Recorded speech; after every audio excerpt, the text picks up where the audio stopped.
বিসমিল্লাহির রহমানির রহিম। বিদআত সুন্নাতের বিপরীত। এটি ইসলামের জন্য খুবই ক্ষতিকর। বিদআত ইসলামের মধ্যে ইবাদতের নামে এক নতুন সংযোজন। ইসলাম বিদআতকে কখনো স্বীকৃতি দেয় না।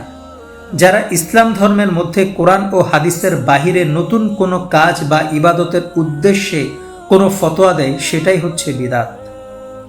যে এ ধরনের কোনো কাজ করলো সে আল্লাহর নিকট সবচেয়ে ঘৃণিত ব্যক্তি। ইমাম নববী বলেছেন, বিদআত হলো এমন কাজ যার পূর্ব কোনো দলিল নেই। মোল্লা আলী বারি বলেছেন, রাসূলের যুগে ছিল না এমন নীতি ও পথকে সম্পূর্ণ নতুনভাবে প্রবর্তন করার নামই হচ্ছে বিদআত। রাসূল পাক সাল্লাল্লাহু আলাইহি সাল্লাম এ প্রসঙ্গে বলেছেন, যে ব্যক্তি আমাদের দ্বীনে নতুন কিছু সৃষ্টি করবে যা মূলত তাতে নেই, তা পরিত্যাজ্য। বিদআত সর্বনিকৃষ্ট কাজ। এ কাজে লিপ্ত ব্যক্তির নামাজ রোজা সহ কোনো আমলই কবুল হয় না। বিদআতে লিপ্ত থাকলে কোনো তওবাও কবুল হয় না।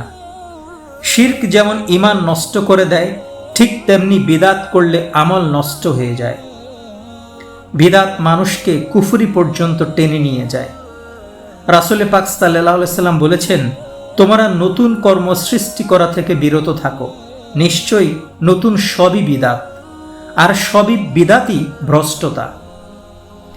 মহান আল্লাহ তাআলা বিদআতি ব্যক্তির তওবাকে অন্তরীণ করে রাখেন যতক্ষণ না সে বিদআত পরিত্যাগ করে।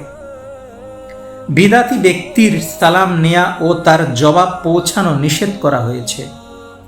রাসূল পাক সাল্লাল্লাহু আলাইহি সাল্লাম বিদআতিকে সম্মান করতে নিষেধ করেছেন।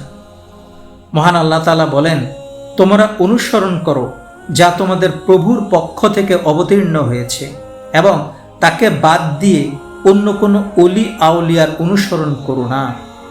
আমিন।